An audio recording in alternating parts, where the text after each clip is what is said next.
It appears that we're on. It looks like we're on. Whoa, radical. I had a professor in college, and let's see, I don't remember particularly what it is that prompted me to say this. I think I heard a YouTuber use this word tubular, like that. God, that's tubular, meaning that's rad. And I said it in conversation with one of my prof- or a classmate, and one of my professors said, "Whoa, tubular. That's a word I haven't heard since the early 2000s." How's everybody doing? Glad to see I got some people coming in real early. Um, yeah, so this is basically just going to be a low key uh, stream today. Um, I'm actually still, as you can maybe see, setting up my my little OBS windows here. Oh God, you're seeing behind the curtain. Whew. Hold on a second. Let's switch back here for a second. I'm going to be switching back and forth. Yeah, this is I do this to myself. This is always the messiest part of the live stream, is like the very beginning.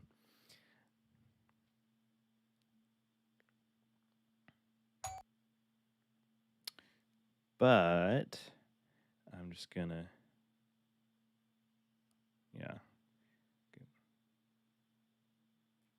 Let's go here real quick. I'm not trying to show anything off. I'm just doing some behind the scenes action right here. Um, but yeah, so this is actually, I believe, this is not the first time I've done this in months. It's the second time I've done this in months. Because last month I had my 10K sub celebration, and we're 1,000 subs higher than that, so that's cool. Um, but this is the second time I haven't been playing a game in a while. Uh, just doing a regular old Q&A. This is historically what my live streams have been, and I don't want to get too meta because I don't want to, start talking about a bunch of non sequiturs and whatnot. But um, this is actually how I've been able to obtain quite a few regular followers, members, and patrons, etc. Snark and Sass is saying, dropping what I'm doing. Well, I appreciate that. I promise you that this is absolutely something that you can have on in the background uh, while you're working. This is actually, I think this is the second time. Is this the second time I've used this mic, this new mic? I don't think so. I think I've used it for maybe some Mass Effect gameplay before. Speaking of which, Mass Effect, more Mass Effect content is coming to the channel starting in November. That's the plan, anyway. Of course, you know what they say about plans. They're always tentative, or they always should be tentative. But um, that's what I intend. And as well, more stuff like that coming next year as well. I'm going to go ahead and try and grab a little chat window that I can keep here. I'm on my laptop. Normally, I'm on my desktop computer, so I've got all my OBS scenes set up. But today we're on the laptop, and that's okay.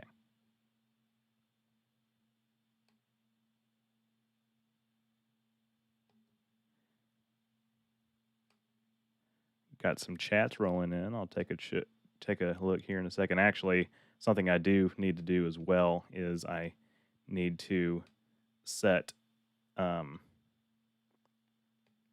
set this to, instead of be top chat, have it be live chat replay. So I'll do that in a second. Have you thought about making a video on how Star Trek, Star Trek version of World War III went out? Well, sir, ma'am, or they, it is funny that you mention that because that's literally something I have in the works. I suppose the cat's out of the bag at this point. I've told my members and patrons, of course. Yeah, that is a project that I have in the pipeline, and it is coming sooner than you think. I'm real excited to can be real excited to share that with you all, because it's something that I've always wanted to make a video about, and yeah, I do have something like that in the works. It's coming later this year.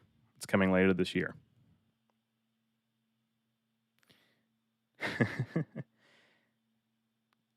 Yeah, this is definitely stuff that I should have been doing before I came on air, isn't it? But that's how we roll.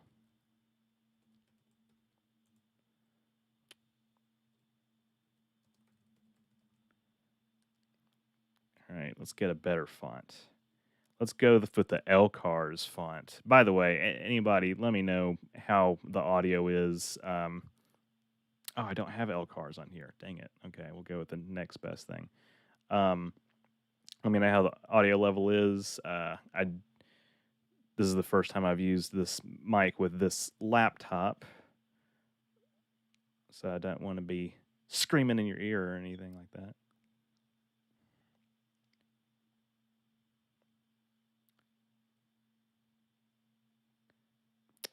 And okay, we need where's a we can get a outline. There we go. Outline color, black. My laptop's kind of working overtime, isn't it?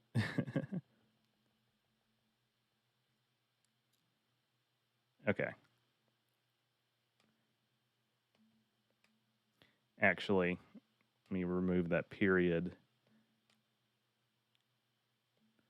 because that's my Instagram handle. I should have the same handle for Twitter and Instagram, but alas.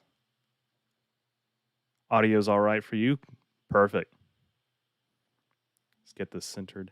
But yeah, World War III. That's actually I'm going to be sharing more special, early exclusive content regarding that with my members and patrons. At least, at first, and obviously my wider audience after that. If you want to become, if you want to get that kind of stuff early, and in fact, there actually is other exclusive content that I have posted for members and patrons as well, that pertains to stuff I've already released, as well as some stuff that is yet to come on my channel. If you want to see that kind of stuff, you can become a member or a patron. Links are in the description of this live stream, as well as on my channel page, as you can see. I'm pointing to it as if where my finger is going in my webcam window has any relevance to what we're looking at here, which it does not. But I saw Nothing Wrong with TNG Code of Honor episode. That's definitely a hot take that a person can have. It's been very many years since I've watched Code of Honor. I think that I think most of the criticisms of it are valid. That said, I can see how maybe like the intent was not so bad. And I usually am somebody who likes to factor in intent in if harm is done. And I know saying harm is done is, strong language perhaps for an episode of a sci-fi show. By the way, I also want to make sure I'm not buffering too badly. might. Can I drop the? I can't drop the bit rate. Oh well. Um, I usually like to factor intent into these things, but still, I don't know. I can see how it makes a lot of people uncomfortable, and it definitely makes me uncomfortable thinking about it. So, um, you know, it's fine if you like it. That's that's perfectly okay. Uh, I agree with most of the criticisms of it. Also, let's be real. Early Next Generation seasons 1 and 2, um, definitely on aggregate were, you could argue, were a lot weaker than what came afterwards.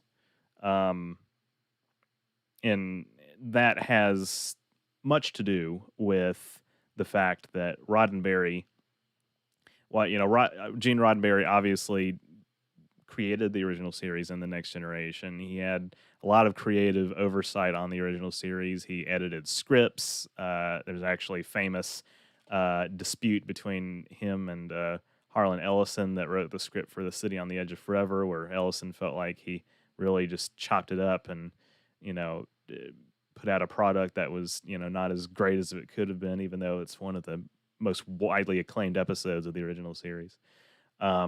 Gene had a lot of rules. He had more direct creative control that he exerted over the Next Generation early seasons 1 and 2. But when he pulled back, that allowed the writers to actually have a little bit more freedom with certain elements of the universe, certain elements of character development. Gene had a rule that basically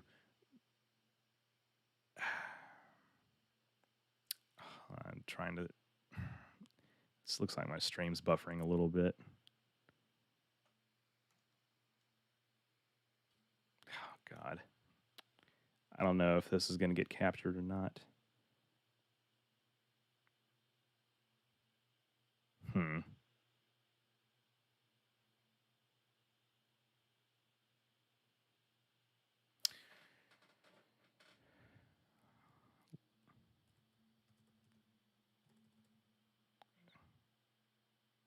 Oh, wonderful. Is the stream buffering for anybody?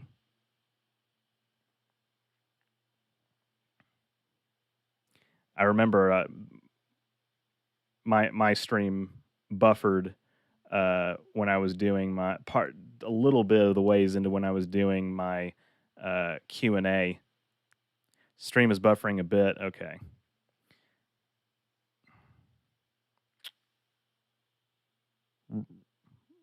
Audio Visual 82 says it's running smoothly here. Yeah, I'm not particularly sure what's going on. I think because I got a Firefox window open with the live chat displayed. Anywho, Gene Roddenberry pulled back a little bit in the later seasons of TNG. He had after starting with season 3, he had a rule that basically amounted to interpersonal conflict was discouraged between the crew, members of the crew, and that severely limited dramatic storytelling opportunities. Many people have spoken about this. Many of the writers have spoken about this. Many media commentators have spoken about this. But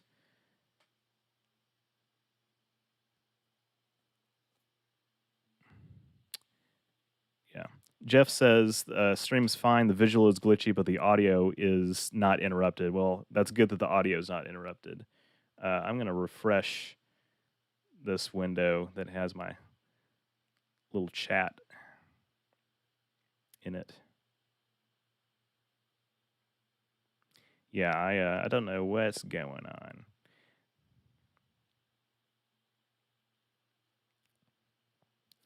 Yeah, I am on a different device today. That's okay. Anyway, can keep the questions rolling in. I'm going to switch over just to this little window here. Actually, let me pull it up on my phone. But yeah, I'm actually doing a rewatch of The Next Generation right now.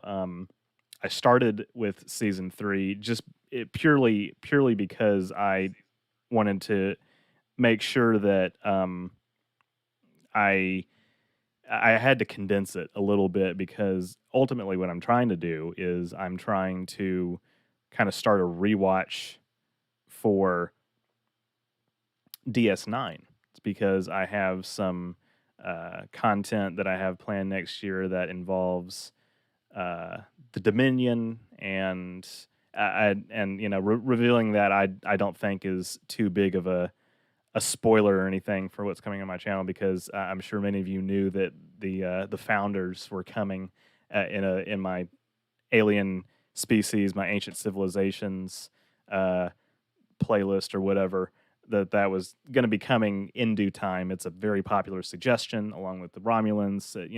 All these suggestions that I receive. I do want to make it clear that I see them. I'm keeping a log of them, and it's not just a popularity contest. I am going to be reintroducing polls periodically for some of this kind of stuff in the near future, but eventually there are lots of species that I want to cover, and they will be covered in due time. I think making it a monthly series is going to be what works out the best. When did O'Brien leave the Enterprise? Well, that's a good question. I would assume it was sometime around 2369 when Deep Space Nine, the show, the continuity began. Okay, it's funny. O'Brien being an enlisted Starfleet officer is always something that a lot of people talk about being different from a lot of the other crew members who were officers in military ranks. Enlisted versus officers is a distinction that exists, and it's not as deeply explored in the show, or the shows, I should say, but it is a distinction that exists. So O'Brien is an interesting character. He's definitely he's definitely somebody that he gets in memes. He's represented as like a Union man, and he is just like an everyman kind of person. He's a human.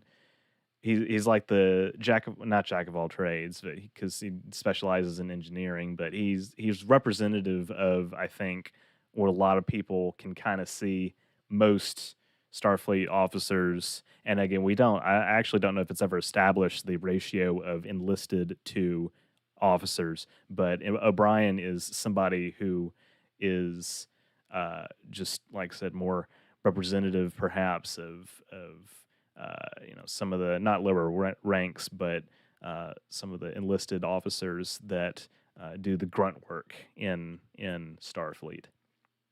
And Deep Space Nine is what it started out as like a backwater outpost kind of thing. It's almost a demotion for Cisco in a way. Nobody wanted to be there, that kind of thing. And then, of course, it became one of the most important fortresses in the Federation, on the front line of the Dominion War. DS9 content is more than welcome. I think you might get some interest there. I have a feeling that DS9's popularity has increased a lot since the streaming services allow users to binge it. That is absolutely true. So it's funny. I actually just got through, and somebody left a comment on one of my recent videos pertaining to this. It was they left a link to a recent Rowan J. Coleman upload, and Rowan J. Coleman is another fantastic Trek creator. He's actually part of the Trek Sphere network, which I'm part of. We produce content for the Trek Sphere website that is basically articles that are companion articles to our main channel videos.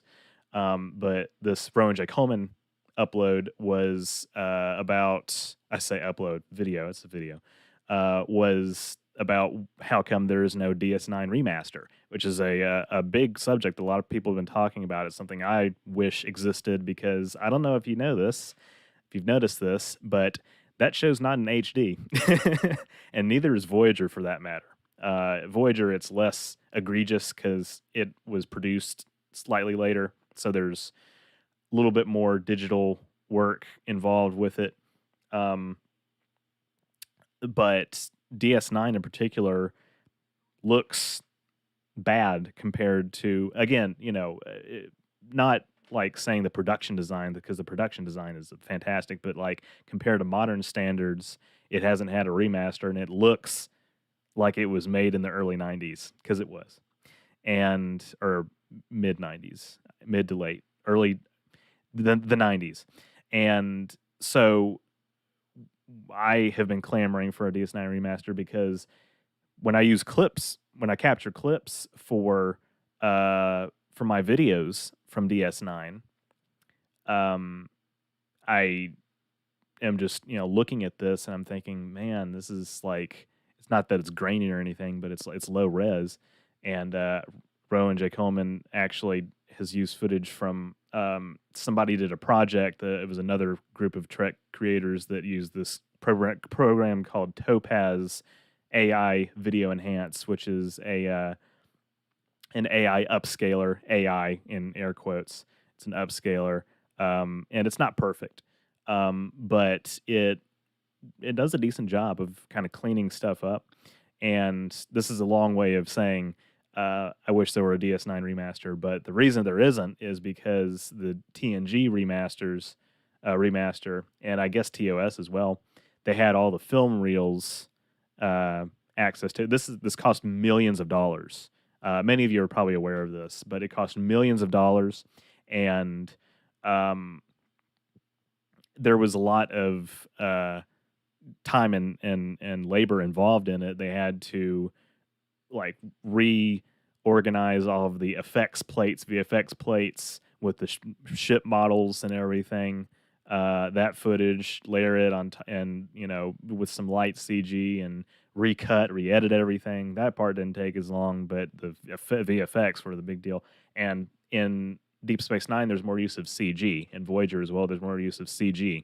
And those models, those textures were made for 1990s television, and so they were not high quality, and it would be insanely expensive to go back and re-edit all of the, or re-render effectively all of the VFX shots from the ship battles and everything, just everything.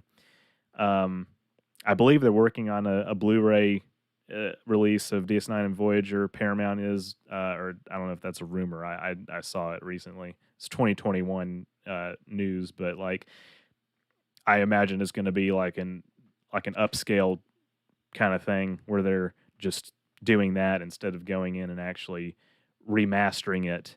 It's more of like a just kind of glossing it up, which is a little bit different. But yeah, Deep Space Nine remaster win. Yeah, poor O'Brien.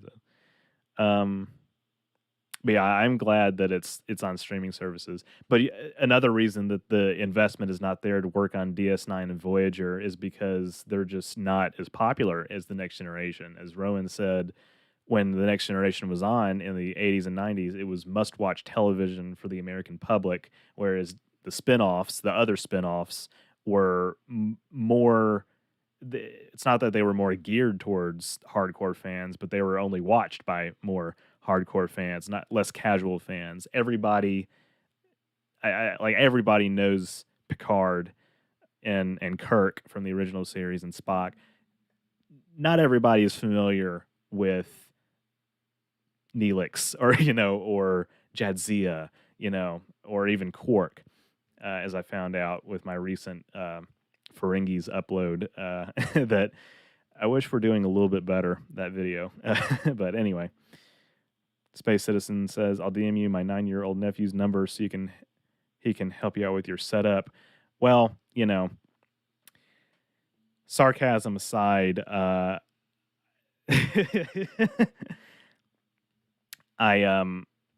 I know for the most part what's going on with my the technical side of everything that I'm doing. I appreciate the the effort, the input, but I'm on my laptop. It's okay. It's okay. I'm also doing a rewatch. This is from Jeff. That's hilarious. Probably because I'm thirsty for Picard season two.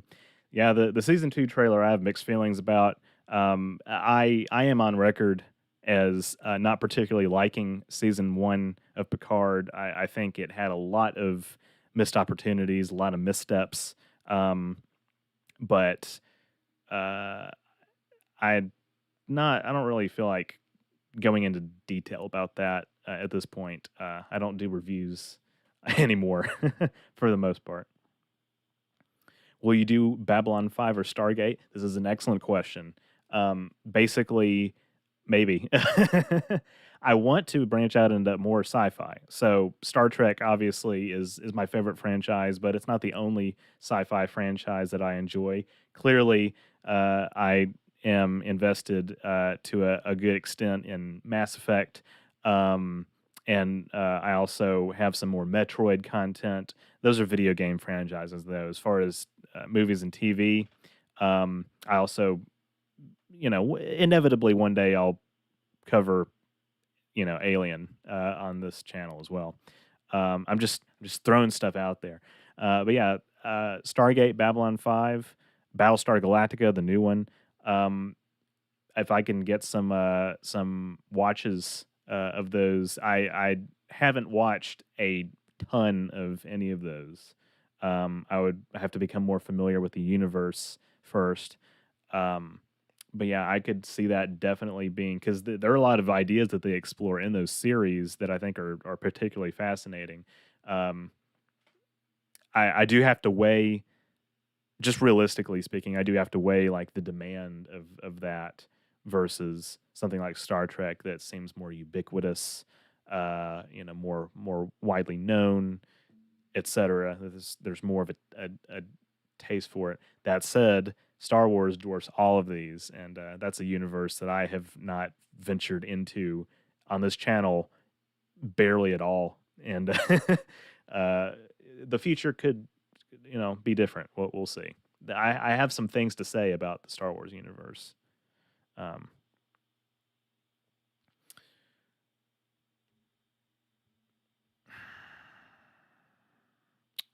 let me see. Is the stream buffering again?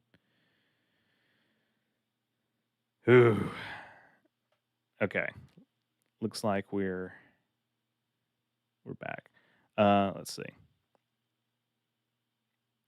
Took me years to uh, taught my son to watching DS9. Now it's his favorite. It's my favorite as well. I love DS9. I love it a lot.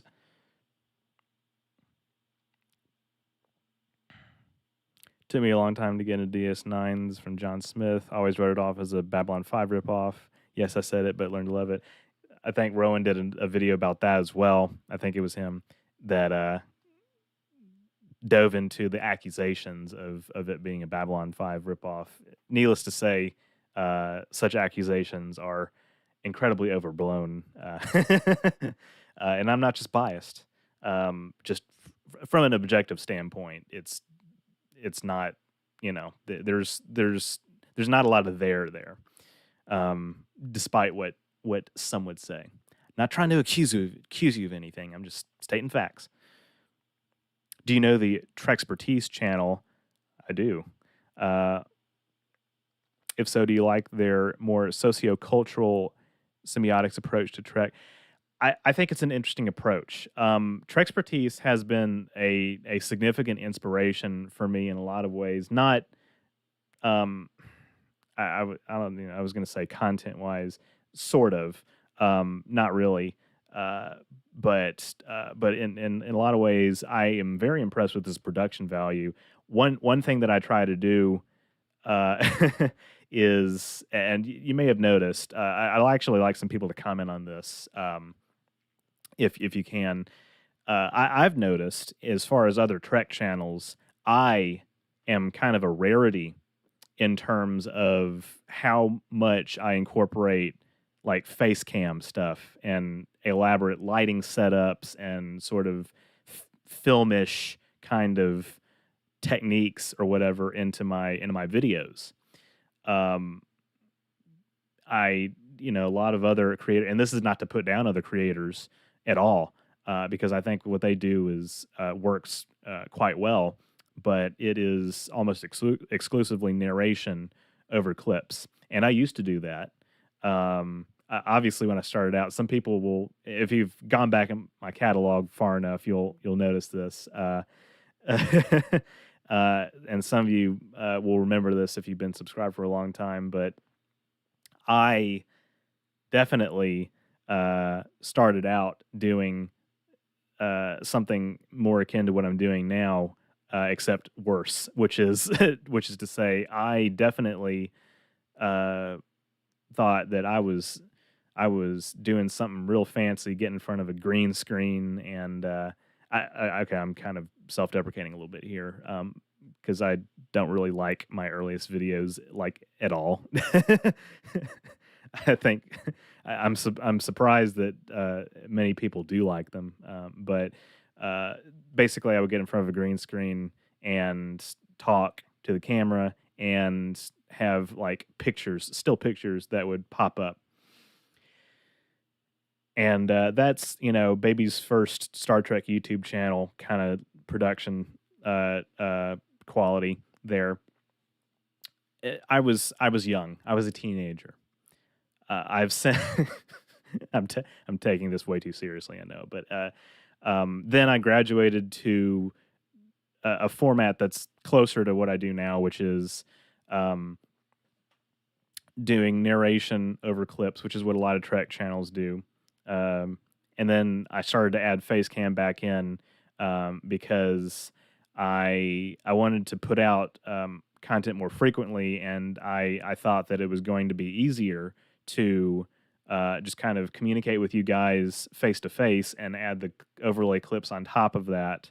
Um, I'm still finding a balance because obviously most people come here not for me, but for the Trek stuff. Uh, I I want to think that I'm contributing something to the conversation around a lot of these subjects, but I I'm not performing is something that I think is like only not it's a little extraneous. Like it's something that I do to just to spice things up a little bit. It's not I don't think that putting myself front and center is necessarily the answer, um, or what most people are coming here for. Although I do hope in the future to have more like sciency content, kind of like my random chance video that I released last year, where I talk about just like straight science subjects, kind of like a Veritasium sort of thing. If you've watched that channel. Um, so I'm still trying to find the balance, but I'm glad that a lot of people have been appreciating my lighting setups. Um, that I mean, really, it's simple. I just got two lights and I put color filters on there. That's about it.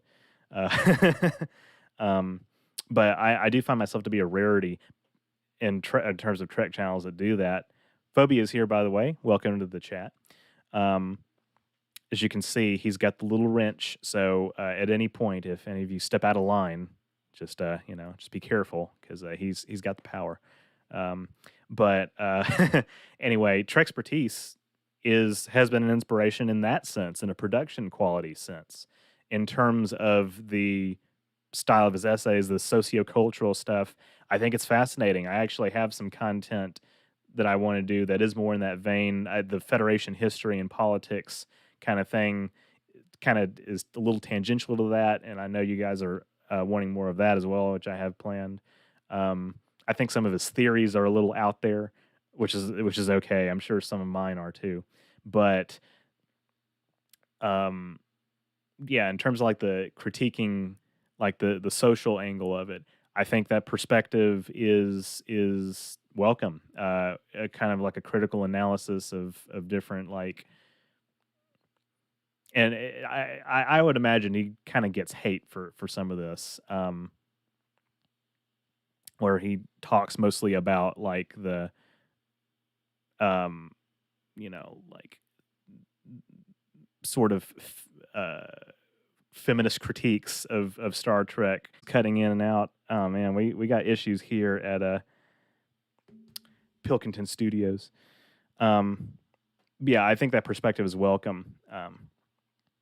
Do you think we'll ever get a Deep Space Nine remaster? I talked about this earlier. I think a lot of it would have to be, maybe come from fan projects that kind of get the ball rolling on that, lay the groundwork for that. I don't know. I know, like I said, I think they're supposed to be releasing like a, um, what you call it, like I said, a Blu-ray release that I think is just going to be mostly like AI upscaling and whatnot. I'm again verify that, but it would be kind of a tall order to do like a proper remaster, but I hope we do get one eventually. There's a natural fear in most humans to be socially singled out. This is why many people are uneasy exposing themselves to a crowd during a speech or performance. You're doing all right. Relax. I appreciate it. Yeah, public speaking is not necessarily like a fear that I have. Clearly, it's something I do for a living. I've gotten quite much better at it over the years. I just can't watch my early videos for a number of reasons. Your 3D explanation of the alpha and beta quadrant maps was so cool. It really made me understand and answer many questions I had with canon and plot lines. Thank you very much, and gotten a lot of plus ones to that. Thank you very much. It's funny, like, I hadn't seen anybody do that. I really just thought I was kind of onto something with that, and so I'm glad people enjoyed it. I've got I do want to do more map stuff in the future. It's probably going to be 2D maps just because it's easier to visualize and it's easier to upload, like PNGs of that kind of stuff. Snark and Sass says, "Love to mirror you." Yeah, it looks like, yeah, and Phobia chiming in on that too. Yeah, it looks like it looks like a lot of people are liking the mirror persona, and yeah, I'm not done with that by any means. More where that came from. Benjamin Rosario is a patron, by the way. Says great content. Keep the great Star Trek videos coming. Thank you very much. You guys should be more like Benjamin. He's a patron. All right, that's enough of that. um, I actually found your channel from that video you made on what if Reagan was never elected. Have you ever thought about doing more videos on alternate history? Wow, that's I'm glad that you. It's funny you mentioned that. Yeah, that video was not very well received. I so there's a number of reasons that I took that down. I didn't delete it or anything. That's unlisted now. So my channel uh is kind of weird. I started it out. This is a story that I seem to tell off and on quite a bit. Phobia says alternate history is a big question. Problem is that political topics are so easily demonetized on YouTube. Yeah, that's definitely true. But my channel started out as a platform for narrative short film content that had nothing to do with sci-fi, and that's back when I was Animator Kid, and I was Animator Kid for a very long time. If you've been subscribed for long enough, you remember my videos, and you'll see my early videos. Hey guys, what's up? This is Tyler from Animator Kid. That was my handle. Orange River is my name now. um, but basically, I have always wanted to be a filmmaker. I'm heavily condensing this because this is, like I said, this is a story I've told many a time. But I wanted to be a filmmaker, and I consider myself a filmmaker now. And I feel like I'm always going to want to make films of some sort, um, even if it's more doc oriented stuff. But yeah, narrative short film content. Nobody watched it. Then I started doing alternate history after that. So alternate history content actually predates Star Trek on my channel. I did Fringe. I talked about Fringe, the sci-fi show Fringe, which I actually have more about that coming out in the near future. Um, but I it was basically I got like my high school history teachers to kind of answer some questions about the alternate universe in that show. JFK is still alive. Got alternate geography. There's zeppelins. What's up with that? All that kind of stuff. Um, and so I thought, this is kind of a format that I like, talking about sci-fi media kind of analysis breakdown kind of thing, alternate history theorizing, and I did like straight up alternate history topics like what if America never entered World War One? What if Leon Trotsky, became leader of the Soviet Union? What if America never expanded west? What if Robert Kennedy was elected? All this kind of stuff. And that's what my channel was for a while. On the side, I was doing Star Trek videos because that was a universe that had some alternate history aspects to it. I also talked about, I was big into politics at that point. Um, Back when some of us were more innocent and had more hope about the state of the world. But I like analyzing the politics of the Federation and the economy, Star Trek being like a post-capitalist kind of utopia, so to speak. How does money work? um, is the Federation communist? Was my first video. So I analyzed Trek in that sense, and I did more Fringe videos as well. It was alternate history analysis. I didn't really do a lot of science topics until um, I want to say like maybe like late 2018 or something like that. In fact, we can actually go to my catalog real quick. This is a thing that I apparently do from time to time, is go back in my catalog and just kind of roll back the clock. And let's look at my old stuff. And I'll get to why the alternate history stuff is unlisted in a minute. But Temporal Cold War, that's still kind of alternate history, but also science fiction. That's from 2018. So yeah, about 2018 is when I started doing science topics. There's Wally. Um, and then it morphed into, well, actually no, my format kind of changed. My content really stayed the same. Um, but in 2020, I kind of made the decision to kind of take a step back and look at my channel and say, okay, what is the identity of this channel? What is Animator Kid? And then I eventually renamed it to Orange River because that's my trademark company name. But I thought, okay, most people are here for Star Trek. I have a lot more that I want to say about Star Trek. As Phobia mentioned earlier, alternate history bordering on politics is kind of divisive. Um, and so Reagan was kind of like the last experiment with that. Um, I've seen a lot of people kind of come in and say that they found my channel because of that, um, which I deeply appreciate, and I hope you don't go anywhere, and I know most of you won't. But I just decided that I didn't really want to do alternate history on my channel anymore in that sense. If I was going to, it was going to be more deeply embedded within the universes like Fringe and Star Trek and whatnot. And Mass Effect is technically an alternate history as well, since it involves like aliens leaving technology on Mars and whatnot in the ancient past. Um, but I've been hesitant to say, and now here's my alternate history channel that I'm announcing, because like I don't have the capacity to do that much content right now.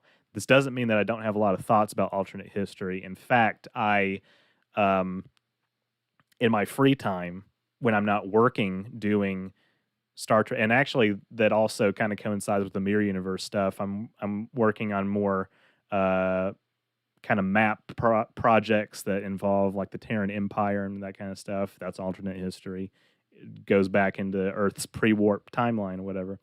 Um, I don't, like I said, I don't have immediate plans for that kind of stuff. But in my free time, like video wise, but in my free time, I do all kinds of alternate history stuff that doesn't have to do with Star Trek or sci-fi. The best answer that I can give is this, and I might promote this in future videos that pertain to the subject, but there's a website called alternatehistory.com. It's I post occasionally. I will, and I say occasionally, like every few months or years, I'll post like a long thread of this kind of stuff. But I post basically timelines that I've written out, and again, stuff that doesn't really have much to do with sci-fi.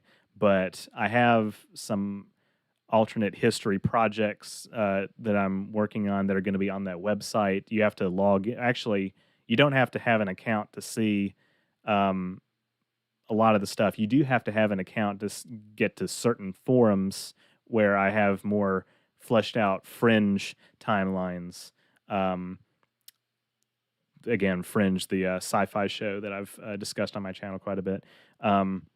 Yeah, make an alternatehistory.com account. I'm under the moniker Violet River.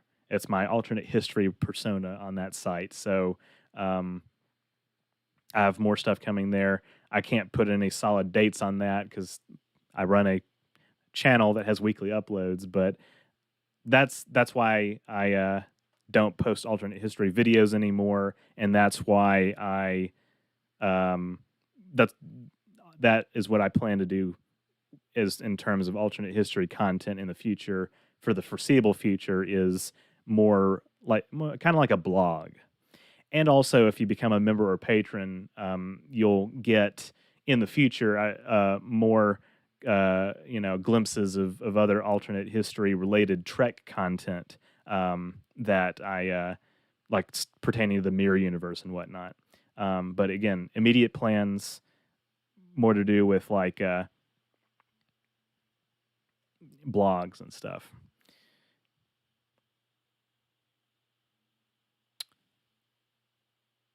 Audiovisual says bye bye everyone. That was a while ago. Thank you for sticking around. Says don't worry, I'll watch your vids for the both of us. Then it's getting late here in the EU. Keep up the good work. Look forward to your content. Thank you very much. Springtime says, what do you think about my theory about Colonel Philip Green?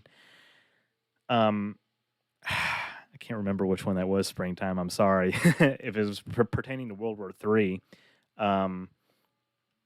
Actually, I'll have to go back and look at if that was a comment that you left on the members post.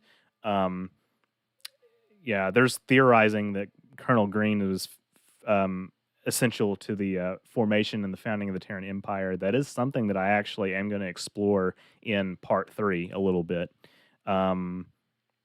Not to give too much away, but yeah. Audiovisual 82 by okay, I already said that that chat. Ryan Howe says hi. I know that was a while ago. Hello.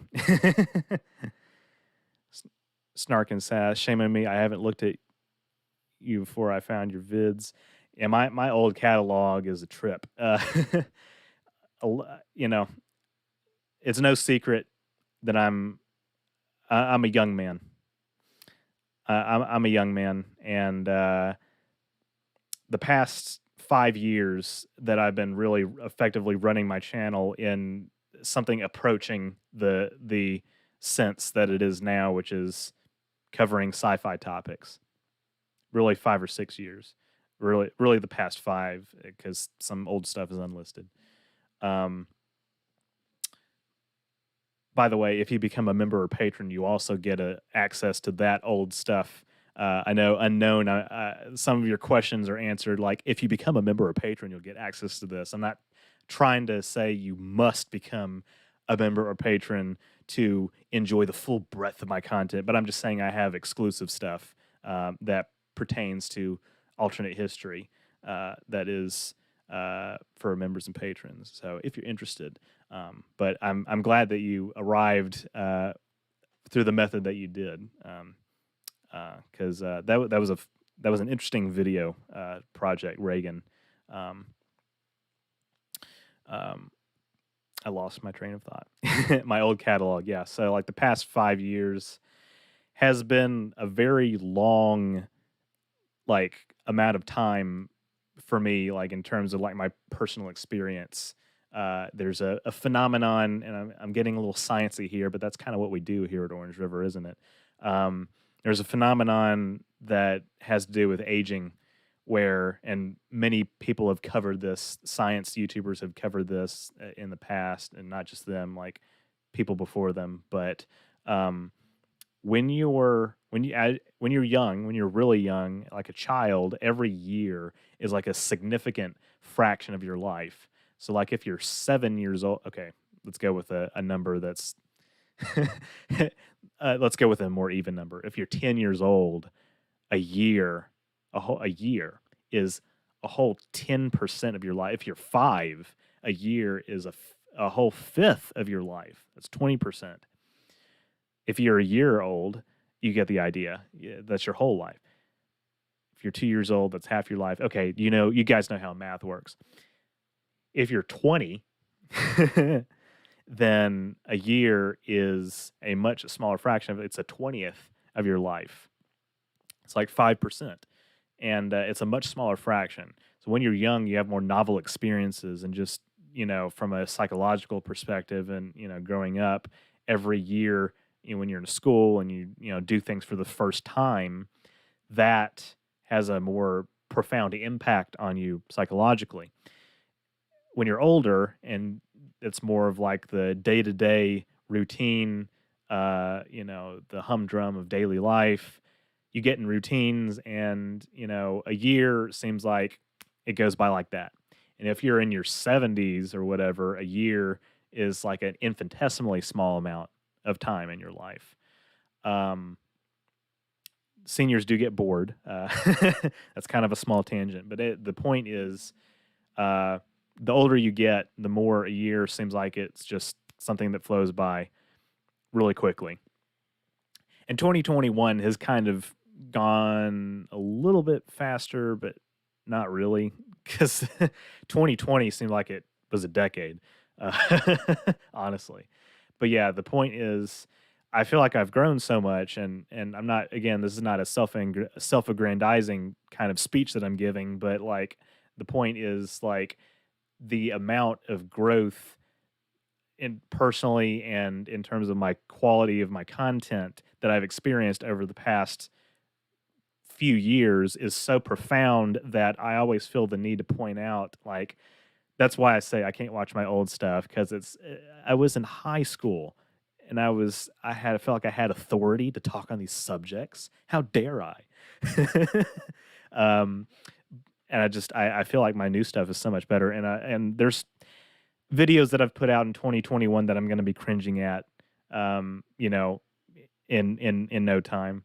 Um, but again, the point is, constantly improving. We're all constantly improving. So I just am deeply appreciative of everyone who has the patience to sit through my old content, because it's hard to watch yourself, and I think audiovisual, or somebody talked about this earlier. It's just, it's a confidence thing, and I'm always going to be critiquing myself. It's always hard to watch yourself do anything in playback and whatnot. But yeah, like I said, the point is that's why I am kind of a little hard on myself maybe about my old stuff, but it's about constant improvement, and so it might represent to people out in my audience like something from 2017. It's like, oh, okay, it's a few years old. To me, it's like that was so long ago. So that's my point. But also another point is, if you have more novel experiences when you're older, you can actually sort of slow down your perception of time a little bit, which is kind of the inverse of the phrase "time flies when you're having fun." But again, the point is like, about memories, having more novel memories, so you feel like you have more that you've done in the span of like a year than if you're just doing day in, day out, 9 to 5, whatever. And a lot of people don't have the option to do anything but a 9 to 5. But I feel like the past couple years has proven that there's more to life than just working a 9 to 5.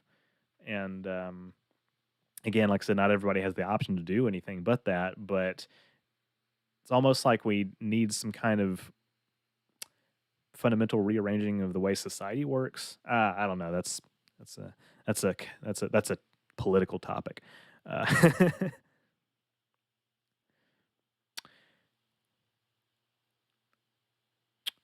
yeah, and Phobia talk about YouTube doesn't like it if you you know it was the thing about controversial topics is like they can kind of garner more engagement, which helps you do better in the algorithm, YouTube algorithm. But the divisiveness and the dislikes, and you don't accrue a more loyal fan base with incredibly divisive topics like, you know, here's why George W. Bush is the worst thing to happen to America in the past 20 years. A lot of people don't, even if they agree with it, they don't, you know, it's that the amount of people that appeals to is not as wide as, the amount of people that something like this appeals to. And, I do think that some people do miss the point of Star Trek if they kind of argue against like certain aspects of the way we do things, like they defend like the current status quo politically. And it's like that.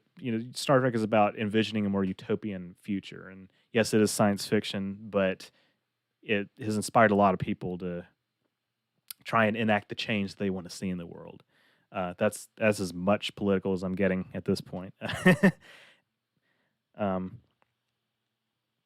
I think divisive topics are okay, like controversy, and don't mind debating in comments as long as respectful. But YouTube doesn't like, and you can't get. If YouTube doesn't like it and you can't get paid, you can't eat. Exactly. Will you cover more lower decks, like talking about how the mycelial network could be a fungal infection in the fur of the smiling koala? See, I knew there was going to be a point where I had to talk about the smiling koala. Um, maybe when I inevitably talk about subspace, I'll have to talk about the a fungal infection on the smiling koala. In all seriousness, lower decks. I do have video ideas that pertain to it. I really want to do something about the pack leads, but I want to see where they're taking that storyline. Again, obviously, like I could make a video like, here's where I think they're taking it, but I don't know. I want to let it play out a little bit more, and maybe during the off season, I'll think about doing some more stuff about that. But I think lower decks, as I've talked about before, you know, the writing is hit or miss for me, but I do think thematically it gets a lot right. And particularly, I go back to that season 1 finale where Mariner is talking about how the Federation is excellent at exploring but horrible at maintaining the infrastructure that they've kind of built up, or lack thereof, I should say. And the Packlids are a perfect demonstration of that. That's a species that everybody wrote off as being big dum-dums, and yet they are a major threat to the Federation's security. Who knew? It's almost akin to, and see, I'm starting to theorize, right? It's almost akin to the barbarians in the Roman Empire, kind of relationship going on. Mycelial network. I need to have a button that plays that clip, like mycelial network. Mycelial network.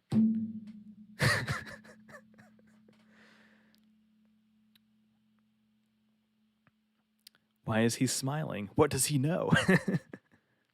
Did you hear that koalas have a tendency to get fungal infections in their fur, so that could directly link to discovery in lower decks? It absolutely could. High higher dimensions and ascendancy and all that kind of thing. It's definitely a topic that Star Trek is kind of like forcing fans to, and I say forcing, but like making fans kind of deal with, more face to face. And but Star Trek has always been like that, right? Energy beings, from the original series and the Next Generation. So that's why I get confused when people say that Star Trek is. Um, hold on a second.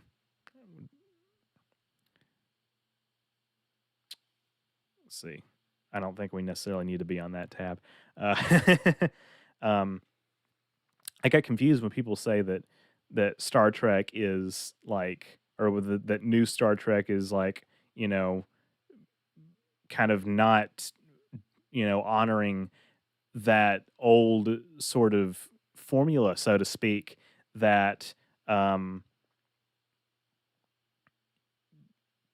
his Trek has been known for a long time, which is like strange things that we can't explain.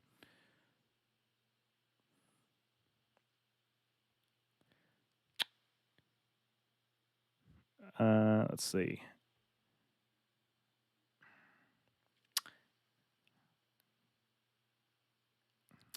Chat window keeps freezing over here. I'm just continuing to catch up.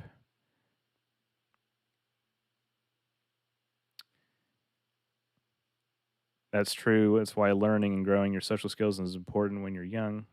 Don't disagree with anything you've said in terms of time relating to age, but with that said, if you don't find problems in your old work, you've stopped improving. I welcome that feeling. Oh yeah, absolutely. That's the point. That's why I said that I will cringe at things that I've put out in 2021. It is absolutely inevitable. It's already happened. Which videos? I mean, I don't want to necessarily say. I don't think it really matters if I do say or don't. But it's like, ah, man, my performance was weird. Why did I do that thing with my? Well, first it was why did I do that thing with my hands? That's old news. But now it's why did I do that thing with my eyes or my whatever. You could say that's nitpicks, but even in terms of like the content or the substance, well, the substance, I feel like I've been on kind of a roll lately. Okay, that's it's a little, self-congratulatory, but I'm just responding to what you guys have said about my videos, but particularly my performance. I'm always critiquing, and the editing can always improve. There's new techniques to learn. Found your channel recently. You deserve so much more subscribers. Not the first time somebody said that. um, yeah, I do find a lot of people who subscribe to my channel do not have a lot of other people that they can share my channel with. So I understand that, but again, I always have to say, spread the word. Excuse me. Like Lower Decks is good on expanding one-time aliens from the past series. Yeah, and I think it's narratively brilliant. Yeah, I do mean brilliant. Again, I think the writing of the episodes is hit or miss for me because as a comedy, it's either funny or it's not, and sometimes it's funny, sometimes it's not. I've said this before. The referential humor gets on my nerves. And that's not to say callbacks to old stuff is I'm not referring to that. I'm talking about like mid sentence, somebody will name drop something that's again almost like a non sequitur. But so that gets on my nerves. But again, when it hits, it hits, and it's. I mean, it is almost like a self critique of the franchise, an internal critique of the franchise that Lower Decks is doing, and I think it it often works really really well. What's your thoughts on Lower Decks? Do you enjoy the show? I kind of talked about that. A lot of people seem to forget that the main point of the Samaritan snare is about the dangers of underestimating anything that seems harmless. Absolutely. That is a perfect point, and I think that is, that just goes to show how, you know, how Lower Decks is kind of, um, taking that point and running with it, and like I said, doing a pretty damn good job of it thematically, at the very least. Have you done collabs with other Trek themed channels? That is an excellent question. Um, no, not really. Um, but it's not for lack of wanting to. Um, there are actually a few Trek creators that I've spoken with. So many of you will remember Lore Reloaded is a pretty big channel. He's got 10 times my sub count.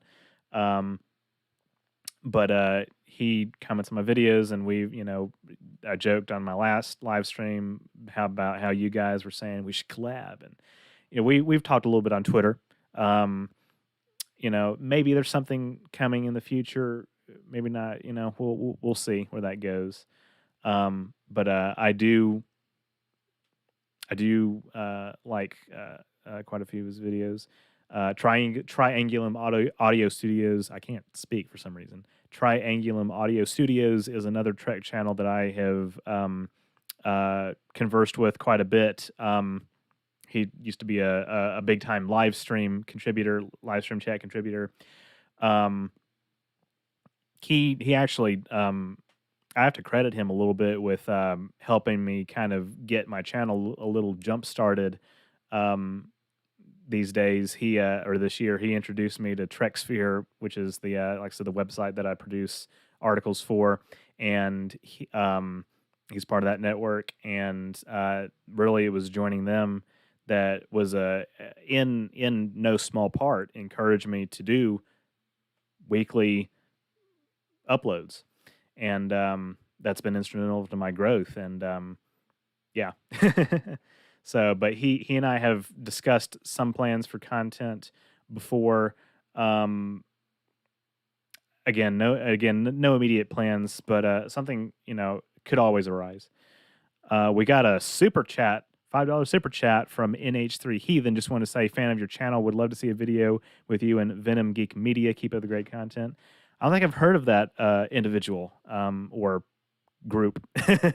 I'll have to check them out. I have done collabs with some Trek creators. That's actually true.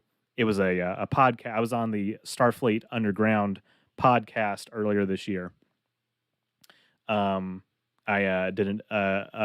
participated in an episode where they reviewed the season finale of Star Trek Discovery, season 3 finale of Star Trek Discovery. And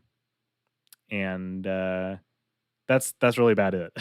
So yes, I have done collabs. They're kind of a small channel. At the time, their sub count was bigger than mine. Now it's a little bit of the inverse, but they got a respectable reach on SoundCloud and YouTube. Yeah. Reminder for everyone that you can switch to live chat at the top of the chat box. If you're still on Top Chat, you may be missing messages. Yeah, I had to do that as well. Hello, Orange River. This is from Robert. I'm sorry. Is that Rose Jr. instead of Rosa here? I've seen some of your videos. Pretty good content. Should check out the Salty Trekker. He actually is friends with Lore Reloaded. Excellent villain. Some network connections. Salty Trekker. I'll have to remember that. Salty Trekker, Venom Geek Media. Regular uploads do please the algorithm. That is absolutely true. The Salty Trekker and Lore Reloaded actually live in the same town. That's fascinating. Yeah, my network include, and actually collabs are encouraged and better, more easily facilitated by my network connections with TrekSphere. Rowan J. Coleman, Triangulum Audio Studios are just a couple of the people associated with that network. Jesse Gender is a pretty big Trek channel, or bigger than me. She's part of the network as well, exploding in popularity this year. blinking a little bit.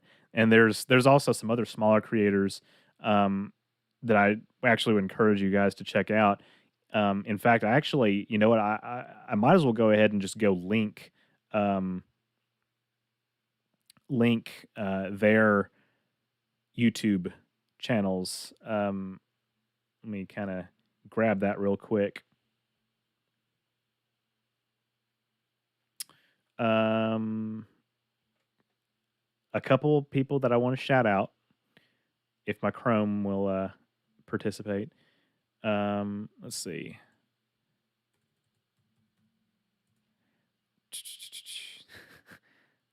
This is yeah.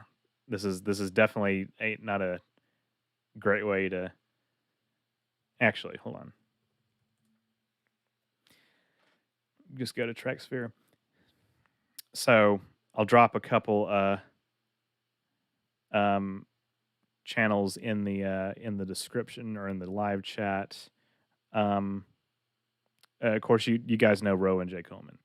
Well, many of you do. But I'll go ahead and Trek Cat Cat Cat is a guy who builds Lego models. He does Lego model builds of different Star Trek starships. And Mr. Ben Cosplay and Props is another small channel who does cosplay and props. Go subscribe to those guys. They need bigger sub counts.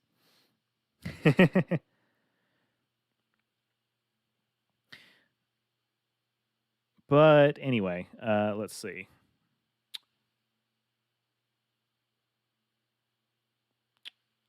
Do do do do do do do do do do do do do do do do do do. I don't know why I'm doing the Superman theme right now. The Salty Trekker also isn't fan or backer of the Fandom Menace either. He just got tired of all the negativity and unfounded hate. Yeah, I've heard quite a few negative things about Fandom Menace. I actually am not incredibly familiar with a lot of that drama. Well, I'm familiar with the drama. I'm not familiar with like the people involved. I just missed all of that, and it sounds like, from the sounds of it, I missed nothing. So, do you know Junkball Media? Junkball Media is I don't know him personally. I haven't spoken with him, but I do know his channel, and yeah, I think his content is fantastic as well. He deserves more subscribers, and his channel is way bigger than mine. They're also friends with Captain Foley of Trek Yards. Yeah, Trek Yards. I know a lot of people in my audience have been fans of them for a long time as well. Check out Venom Geek Media. He does amazing videos on ships and their backstories. Yeah, the kind of the ship stuff is really cool to me. I really enjoy that. That's kind of a subgenre of Trek video that I want to kind of dip my toe into in the future as well. Are you only focusing on Star Trek content?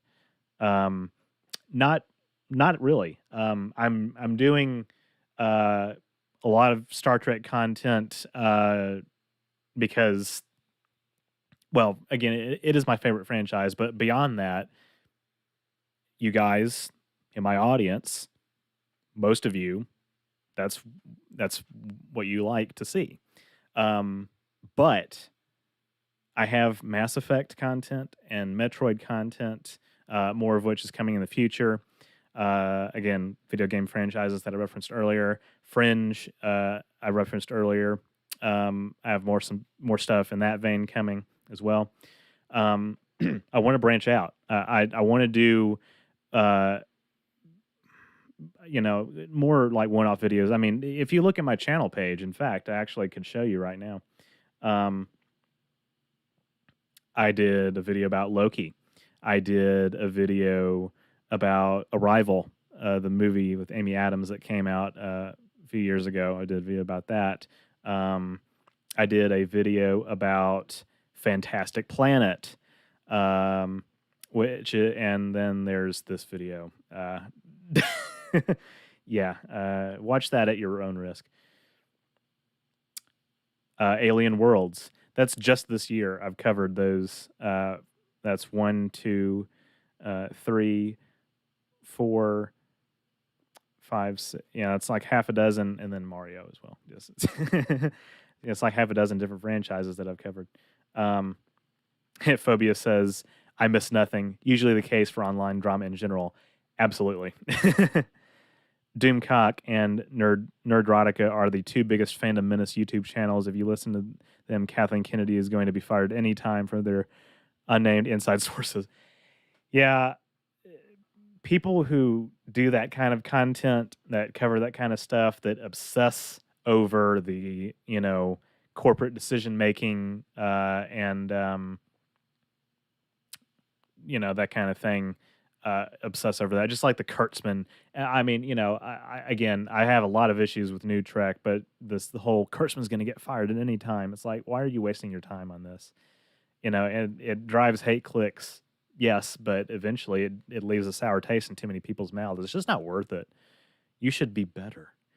Opinion on Trexpertise. I love their content. They've actually been a big inspiration production style wise. I talked about that a little bit earlier. I like the visual thing they got going on. Snark and Sass. See you later, Tyler and chat. Thanks for contributing. And I'll see you next time. We got another super chat from N3 Heathen. Just wondering who your favorite captain is and favorite series of Trek. By the way, thank you so much for the super chats. I really appreciate it. Who my favorite captain is and favorite series of Trek. Well, the second part of that question I'll answer first. My favorite series is Deep Space Nine. The reason is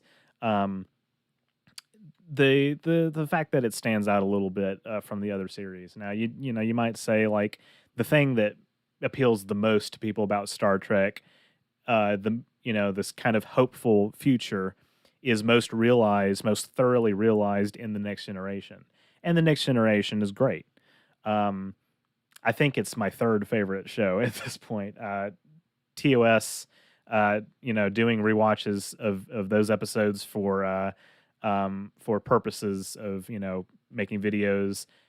It is the OG, and it will all. I think it's always going to be in the top 3. I think at this point it's my number 2. Deep Space Nine is my number 1 because it is a more critical look at the Federation, a more gritty, realistic perhaps look at the challenges of maintaining a utopia, or at least the illusion of a utopia.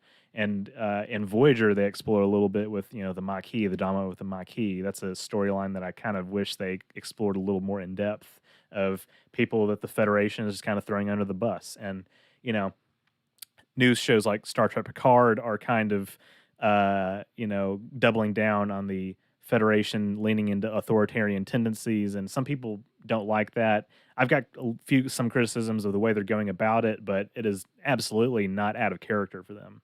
So Deep Space Nine is, like I said, it's kind of shows more like life on the frontier, the gritty realities, the uncomfortable realities of living in and around Federation space.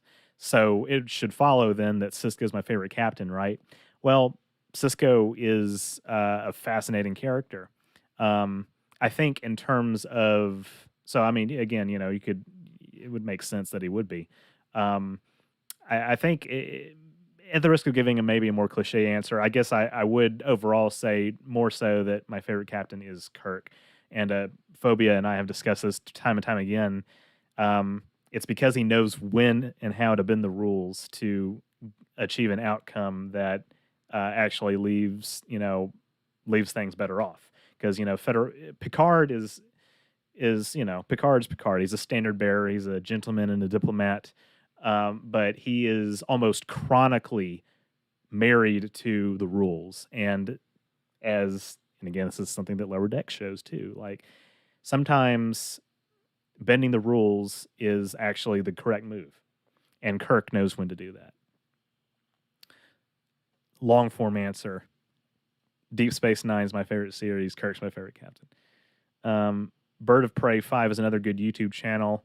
If one can guess by his YouTube channel name who his favorite fictional race is, yeah, man, the Bird of Prey design is just really fascinating. I actually would like to explore more like Klingon, space flight kind of designs and that kind of stuff in the future. It's just like my thing is with that kind of stuff.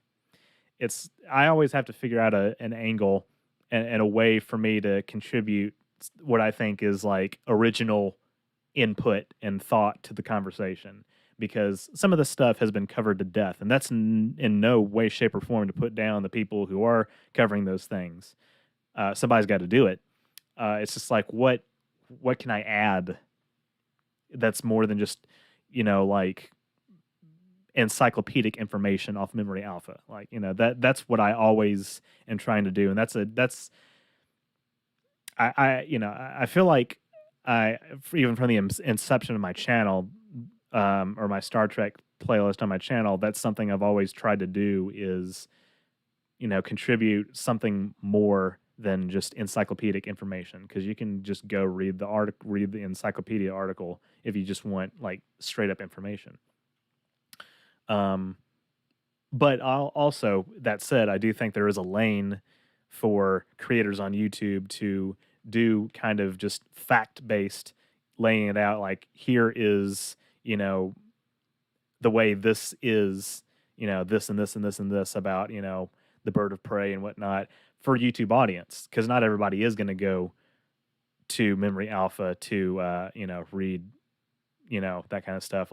Most people, a lot of Trek fans. Well, I don't know how many Trek fans, and I'm sure most people are familiar with it, but a lot of general audience members, that is a good way to get them interested in Trek, is just kind of showing that kind of stuff.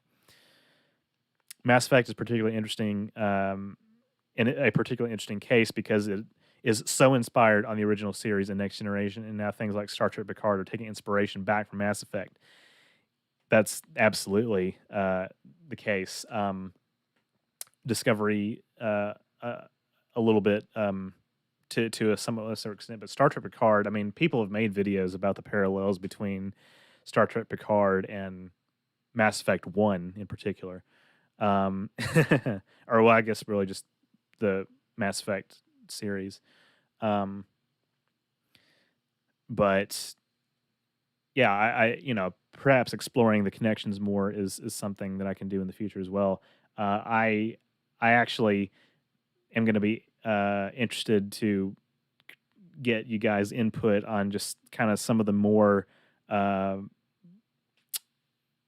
inward-looking video topics ideas that I have pertaining to Mass Effect and Metroid, about analyzing these alien species, their biology, the history of whatnot.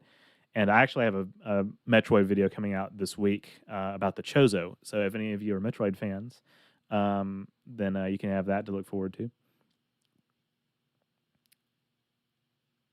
Your Fringe videos, maybe you want to rewatch the series, but it's not streamed right now anywhere. It's on Amazon. I guess if you have a Prime subscription, I guess that would be how you do it. I don't know about for free. It's free for me with ads. But yeah, I do sympathize with how difficult it is to find stuff like that. That's why I have physical media. Frankly, that's why I have physical media. And that I kind of worry a little bit about how physical media is sort of disappearing and its availability is becoming more niche for some of this stuff. But I appreciate that you said that my Fringe videos inspired you to go back and rewatch the show. I love that show. It was something else.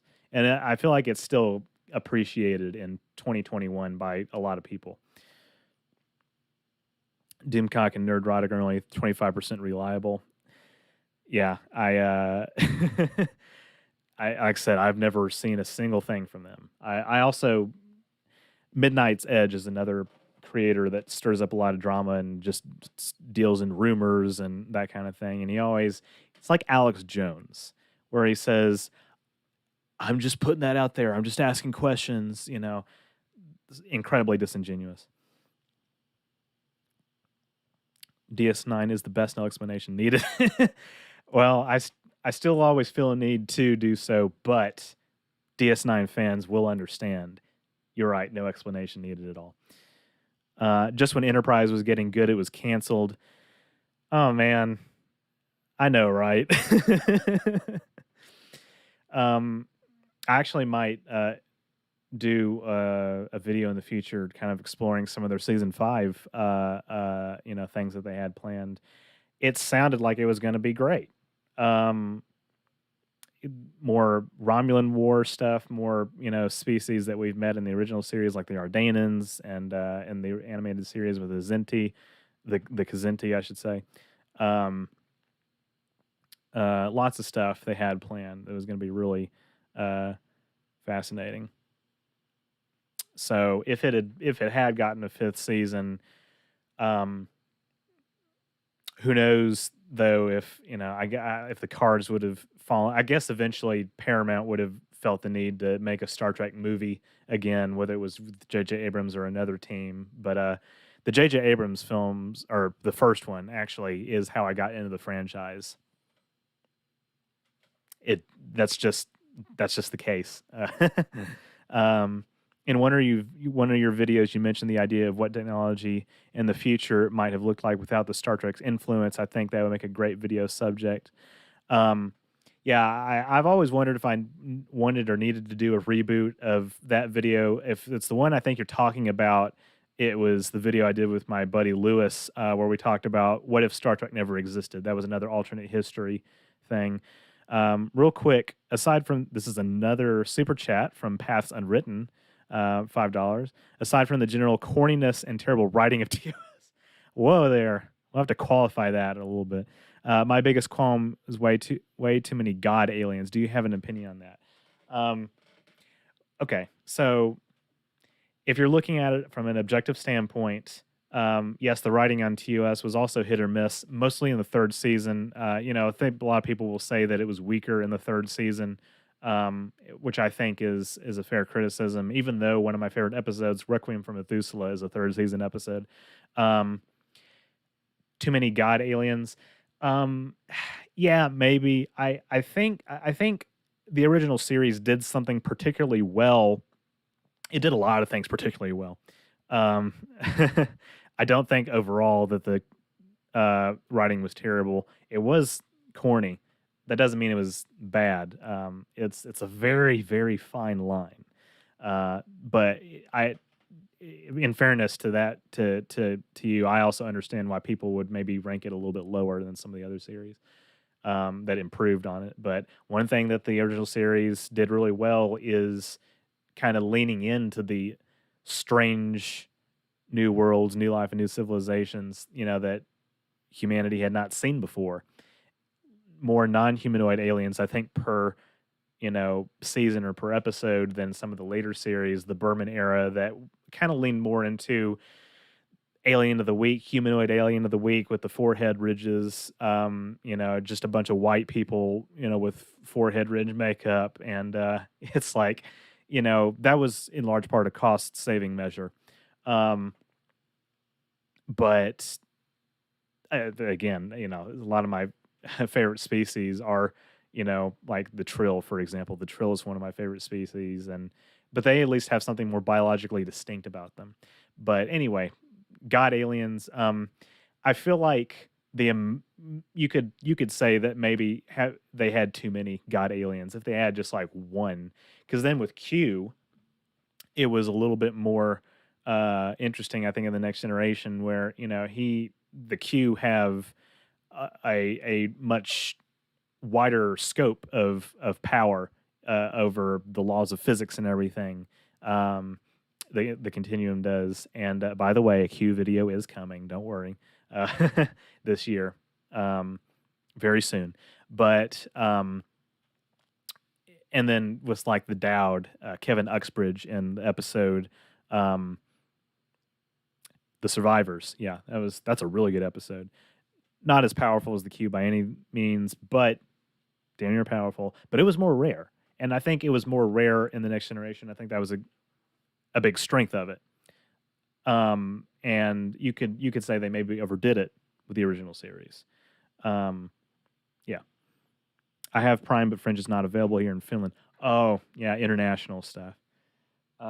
Real quick, I'm going to take a short, brief, few seconds break from chatting for a second because I have to let my cat in, scratching at the door.